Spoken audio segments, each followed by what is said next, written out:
Hello again, and welcome to another episode of Merkon's Musings, a Star Wars action figure review, and today we're looking at none other than the twin pod cloud car pilot from The Empire Strikes Back. So this is a kind of a very minor figure. I'm surprised that Kenner actually made this figure, but not so surprised because they created a vehicle, so they needed a pilot to fly the vehicle.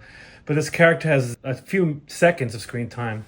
You get a glimpse of a pilot in the cockpit as the Falcon is being led to the landing platform. So this is an interesting character. I like the costume, I like the design, so we're going to get into it. Before that, I want to talk about the history. Cloud car pilots are members of the Bespin Wing Guard that are specialized as pilots. They patrol the skies of Cloud City in their Storm 4 twin-pod cloud cars. When the Millennium Falcon arrived at Cloud City, they encountered two twin-pod cloud cars. One fired a warning shot across the Millennium Falcon and escorted them to the nearest landing platform. These experienced pilots were also useful during the Imperial takeover of Cloud City by harassing the Imperial TIE fighters and helping evacuate the citizens of Bespin. So that's it. That's basically what they've done, and you don't see much of that. The only thing you really see in the film is when the Falcon comes to Bespin and the cloud cars escort him to the landing platform. So what I find really interesting about this action figure is the character's design. It's really amazing, especially for something you don't really see. You just see the helmet and the face of the pilot in the cockpit of the cloud car. But what's really interesting, the great Ralph McQuarrie designed a bunch of different people for Cloud City, different costume designs, and one of them was a pilot, but it doesn't look anything like this. The one that you're seeing, the final costume, was based upon Nilo Rodis Jamero's designs, and it's actually pretty awesome when you see the designs. So now we're going to get into the review of the action figures. So we're going to start, as always, with the earliest one, which is the Kenner version, which came out in 1982, and this was a really cool action figure. I mean, it's got the typical Kenner 5 points of articulation. The head moves and the arms move and the legs move, right? But what's interesting, this character comes with two accessories. He comes with a blaster pistol and a walkie-talkie, which is kind of cool, or communicator.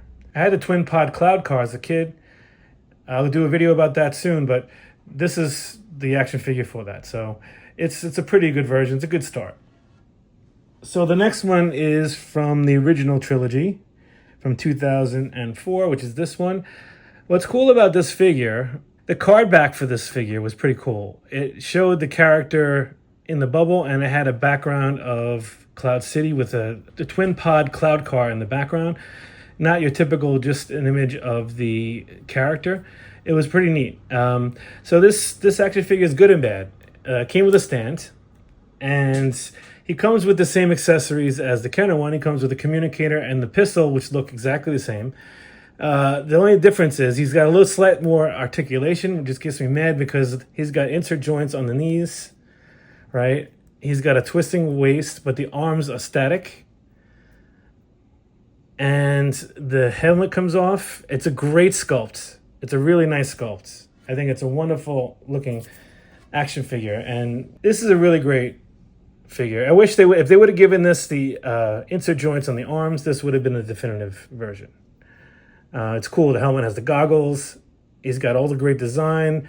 The sculpt is really nice. He's not too bulky. He's not too scrawny. He's a really interesting character, nice figure.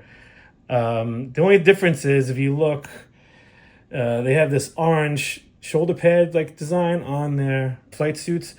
I kind of dig it. I really like it. I think it's kind of cool. It gives it an extra punch with the helmet. It looks great. But the actual designs don't call for this. So this is not correct, but I like it. I think it's a nice version of it. Actually, I would prefer this one over the one that was for the film. And now the final one is VC11 from 2018. And this is a nice one. Once again, it's really good. It's got super articulation. What's cool about this one, each one of them gives you like a little bit more, which I like. So this one, he's got like a headset. If you look at his helmet, he's got a headset, and this controls his headset, which I find pretty interesting. It's the only character that has this. He's got a helmet, obviously removable, as you saw it go flying off. The helmet's nice. It's got the headset and it's got the goggles, which really look good. The thing I don't like about this action figure, which makes it kind of not good, is they gave the guy a mustache. When you make your action figure that you want people to buy multiple copies of, it's better to make them as nondescript as possible. So this has got great articulation. It's got the insert joints in the knees and in the elbows.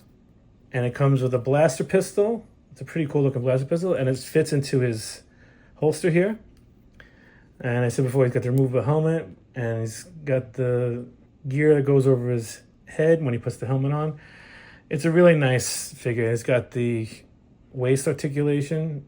And the head's on a bolt joint. So this is, I would have to say this is the definitive version, only because the other one didn't have insert joints in its arms.